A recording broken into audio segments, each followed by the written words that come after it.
This is Cashflow Ninja, episode 269 with Brandon Turner.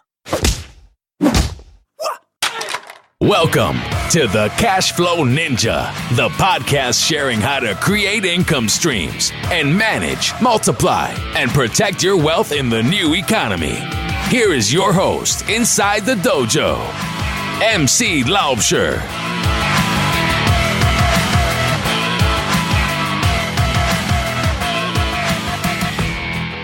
Hello, Cashflow Ninjas. MC Laubscher here, and welcome to another episode of the Cashflow Ninja. I have a great show for you today, and in today's show, we're going to look at how to get creative with real estate investing. I'm joined on today's show by Brandon Turner.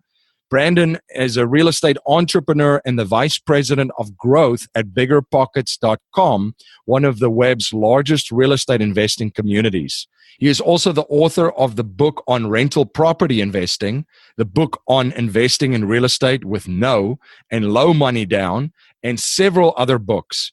Buying his first home at the age of 21, Brandon quickly grew his real estate portfolio to over 40 units using a variety of creative financing methods.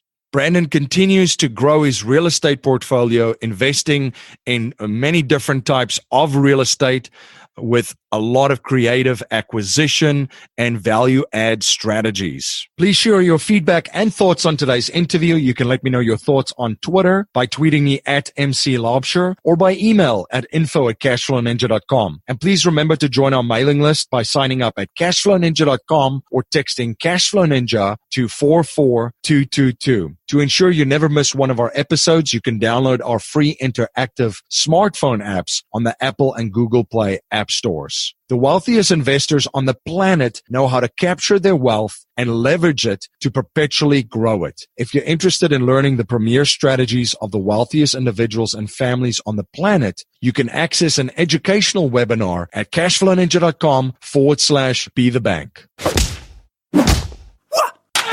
Brandon, welcome to the show. Hey, thank you for having me. It's going to be a lot of fun. Yeah, absolutely. This has been fantastic to connect. Can you please share a little bit about your background and journey with my listeners? Sure. So I'm a professional bowler, and just kidding. I've invested in real estate. I started when I was 20, 21, somewhere in there. I bought like a house to live in. So I don't know if you count that as my investing career, but anyway, bought a house to live in, and then immediately sold that house and made like 20 grand. It was like the best money I'd ever made, and I thought I should do that for a living. So I jumped in and started flipping houses and turned that very quickly into buying rental properties. And today I have 96 units total spread out across a few different states, mostly in Western Washington, where I'm from or where I live. Gotcha. And you've invested in different types of real estate. Can you share some of the asset class or the specific types of real estate that you've invested in? Sure. So I started by doing, like I said, it was just a single family house. Basically a live-in flip. And then I moved from that into a duplex where I rented half out and lived in the other half. So I call that house hacking. That's a cool strategy for newbies. And then from there, I eventually bought some small multifamily properties. So like rentals, like duplexes. And then I bought a triplex, and then I bought a fourplex. Then I got into the commercial game and I bought a 24 unit. So by commercial, I mean like commercial financing. So it's still residential property, but 24 unit apartment complex. Later sold that and bought another 24-unit apartment complex and a mobile home park. So anything from single families up to commercial multifamily and then into mobile home parks is kind of what I've done. Awesome. So that's kind of learning something, doing it, doing well at it, learning another aspect of it, and then eventually to diving into the mobile home parks and learning that part of the business and then jumping straight into that. Yeah, they're all pretty related, so you start with one, you do it, and you do another one. So yeah, it's all related, but there's a learning curve every single time. You got to refigure things out, and it's always fun.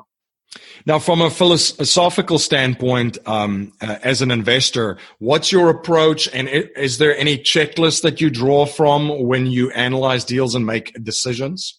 Sure. So I look for, there's like probably four metrics that I typically would look for in a real estate, like a rental property. Number one, I want to get it positive cash flow. So I want money coming in. So I guess you could call me a cash flow ninja. I like that. Absolutely. So I like cash flow. My number is typically, the metric I shoot for is $100 per month per unit in cash flow. So that's after setting aside money for repairs, vacancy maintenance, property management, all that, taxes, insurance, mortgage, utilities, all that. I want $100 per unit on a multifamily.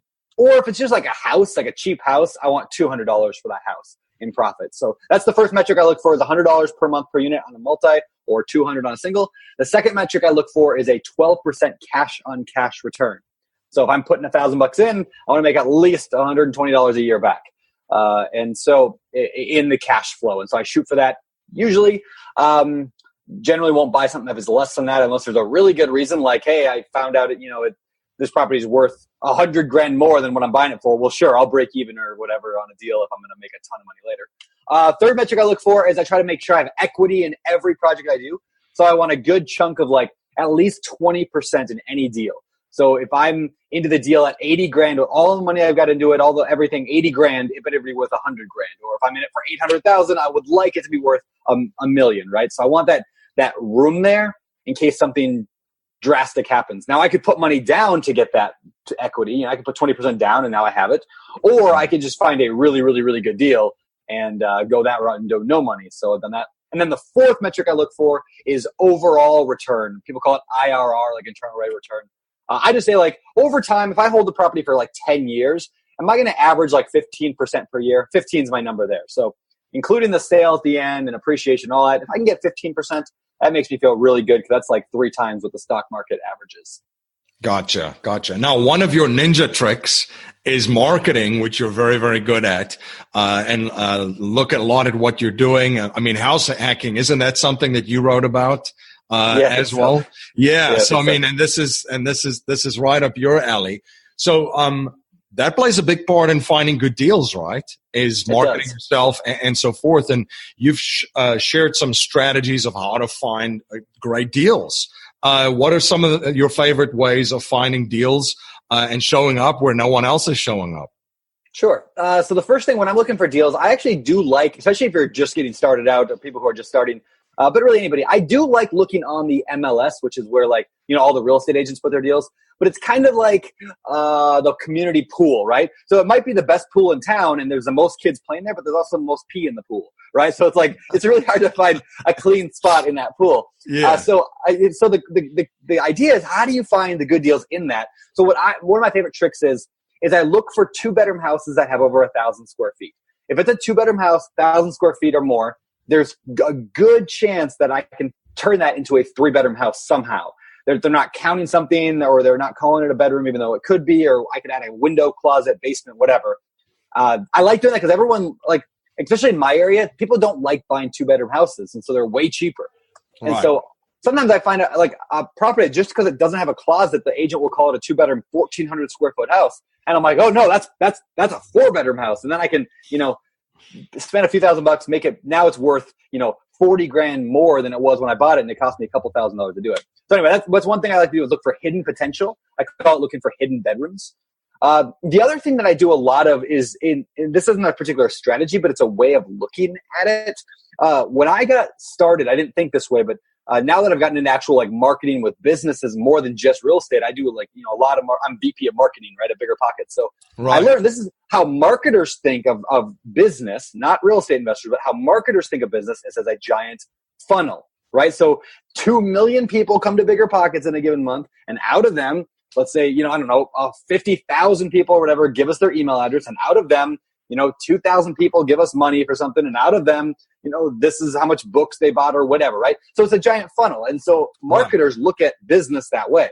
Most real estate investors don't, but I started thinking about it that way, and it totally changed like the entire game for me. Because then it was like, oh, it's not an emotional thing, it's just a numbers game. Okay, so I analyzed, I got 100 leads that came in from, let's say, direct mail marketing. I do a little bit of direct mail. I got 100 different phone calls that came in. Out of those phone calls, most of them are a waste, but 20 of them were pretty legit people. Out of those 20, I went and looked at the properties. I made some offers, and, I made, let's say, a dozen offers. Out of those dozen offers, 2 people said yes. So now it's just a giant funnel. And if I get a yes, great. If I get a no, great. Doesn't matter. Just move on. Keep working that funnel.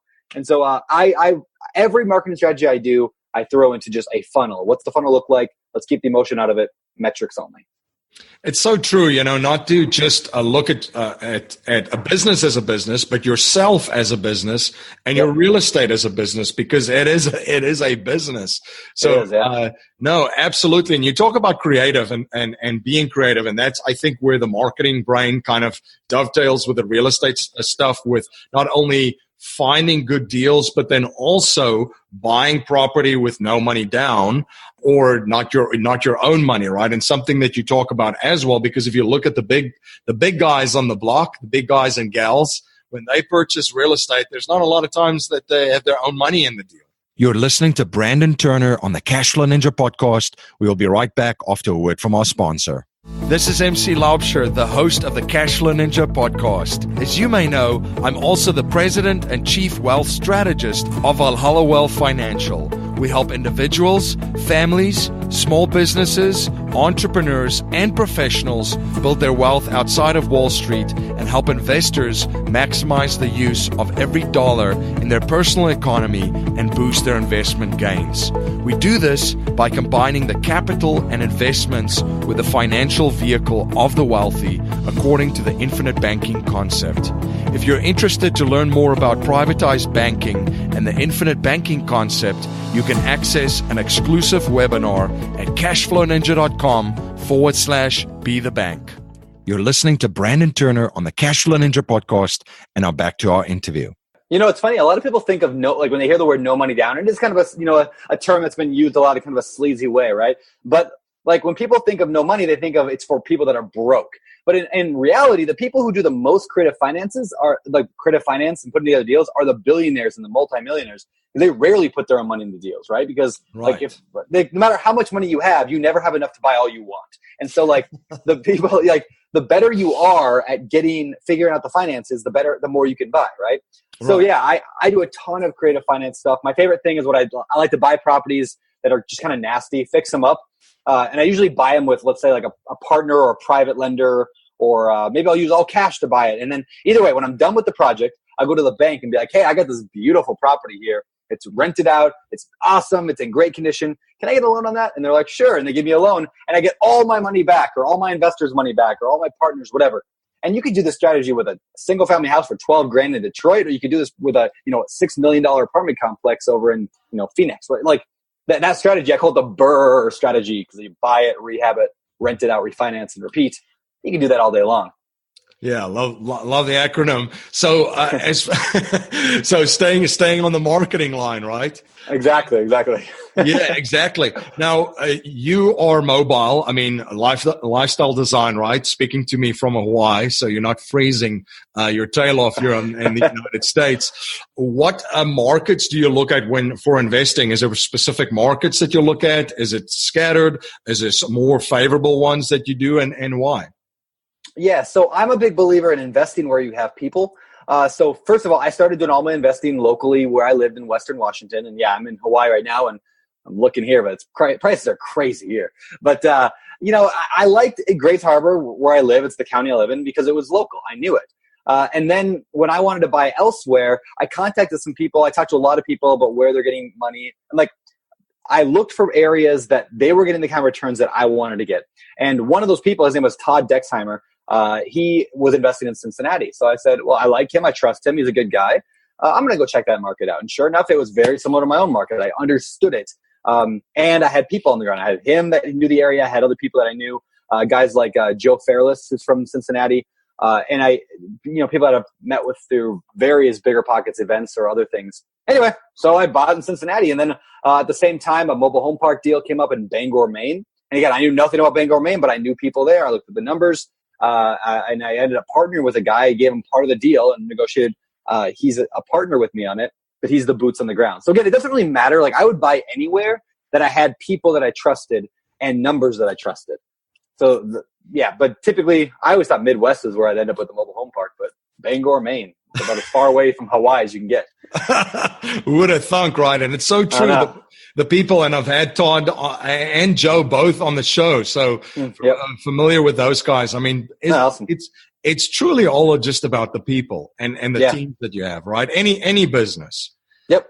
So really, really is. Let's touch on bigger pockets too, because I'm quite intrigued about this. Tell me that story with your involvement there. How did that start?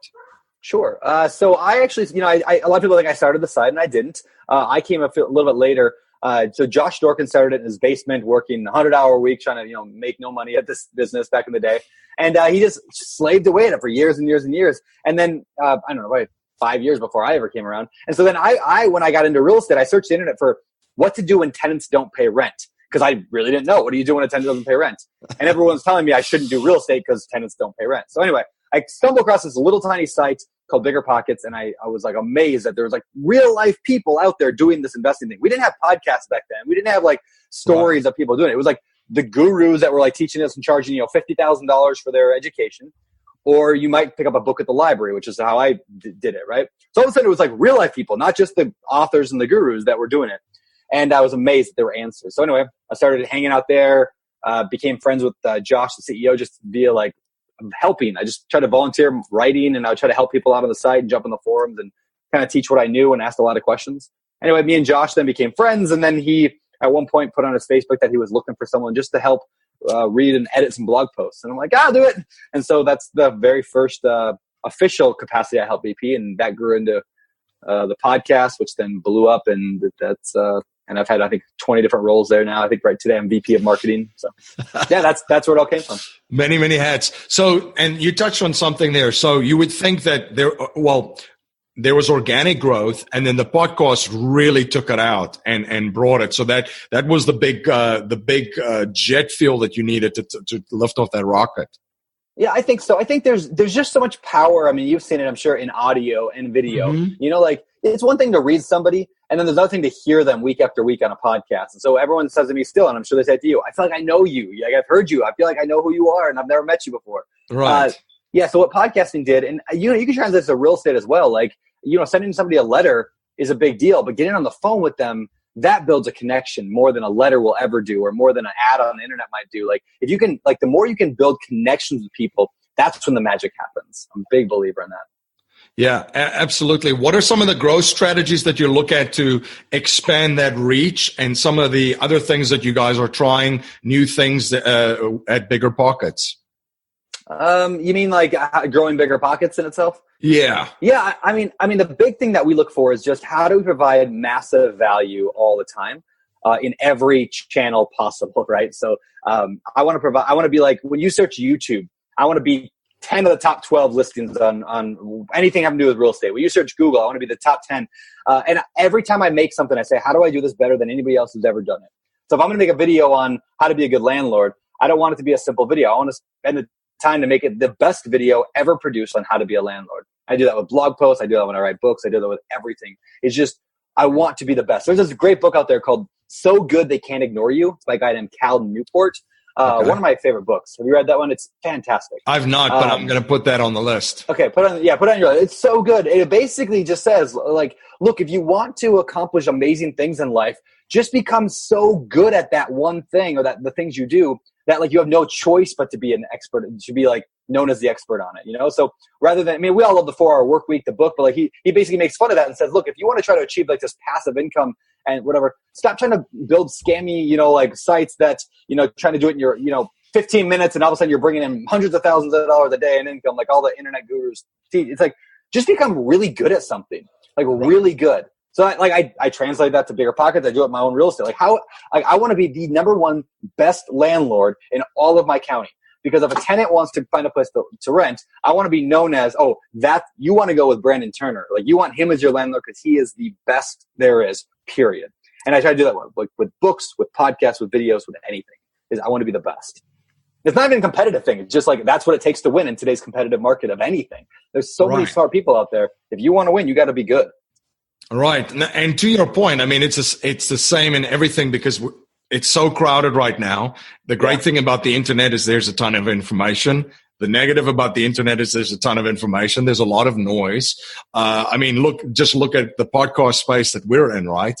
Hey, business and investing, think that's a big niche with a lot of people in there. So you have to up your level in your game, and it's great to see other shows do the same thing because, yeah, I mean, it challenged people to absolutely up your game every single time, which is great.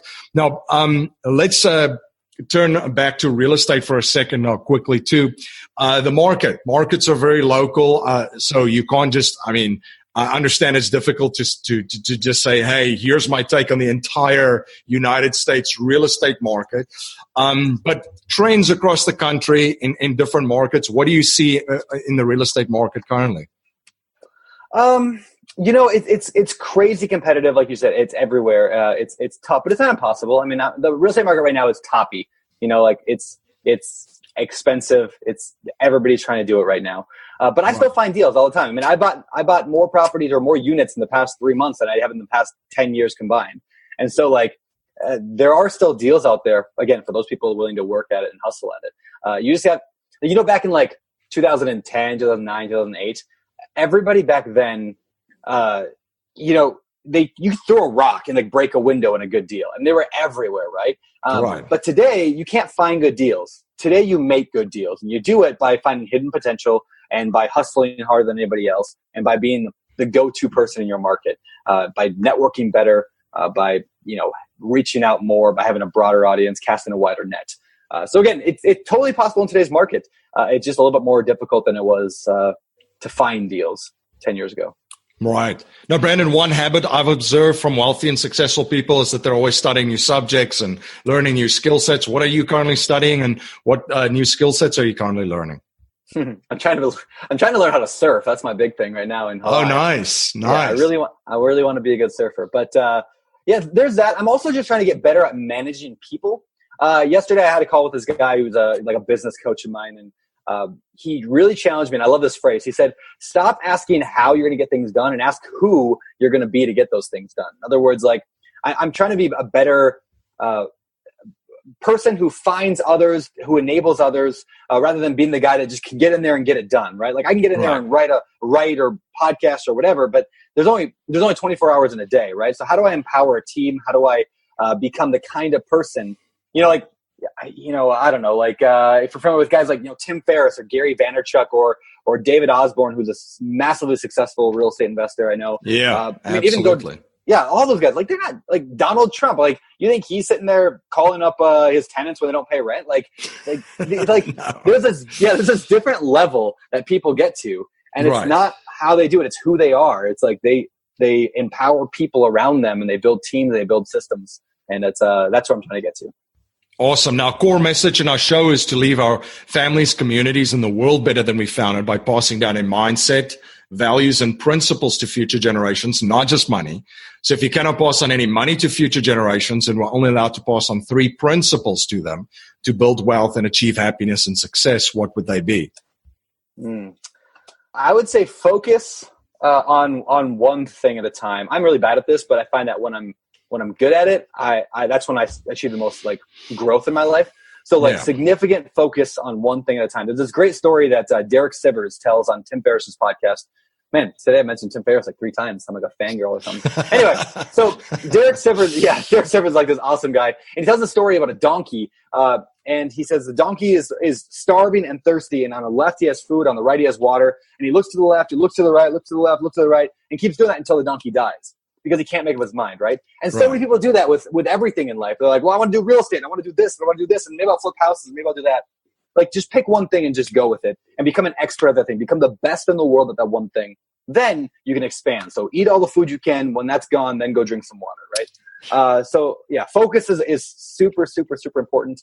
I would say the next thing is learn how money works and how it doesn't work. And what I mean by that is so many people just live reactively when it comes to money. How much money do I have left in the month? And then I react based on that versus this is how money works. This is how it grows. This is what I'm telling my money to do. That's a huge thing. And third thing I'd say is that money doesn't actually matter all that much. I mean, there's miserable people who are rich. There's miserable people that are poor. it doesn't really make one bit of difference. Now I have more fun, I think, because I have more money than some, but there are people that are poor that have way more fun than me. So, it's keep it in perspective. Right. It just is. No, absolutely. Brandon, where can my listeners learn more about you? Where can they follow you and stay involved with all the projects that you're involved with? Sure. So I'm on obviously Bigger Pockets a lot. My favorite social media thing is Instagram. I'm at Beardy Brandon, which is like nice. Beard with a Y. Yeah, Beardy Brandon. I do a lot. I'm like the 13-year-old girl on Instagram. I'm just always on there doing stuff. So anyway, follow me there. Awesome. I really appreciate it from connecting from Hawaii. It's been a blast connecting with you and having you on the show. Brandon, thank you so much for sharing your journey and your knowledge and providing so much value for my listeners. Hey, no problem. Thank you so much for having me. This has been fun. Thank you for joining my guest, Brandon Turner, and myself on the Cashflow Ninja today. If you like what you hear and appreciate what we're trying to build here at the Cashflow Ninja, please subscribe, rate, and review our show on iTunes and share our show with family, friends, and your network. I'm always trying to learn and improve in every area of my life. So if there's any way that I can provide more value for you and serve you better, please reach out to me at info@cashflowninja.com. The wealthiest investors on the planet know how to capture their wealth and leverage it to perpetually grow it. If you're interested in learning the premier strategies of the wealthiest individuals and families on the planet, you can access an educational webinar at cashflowninja.com/be the bank. That's our show for today, everyone. Until next time, live a life of passion and purpose on your terms.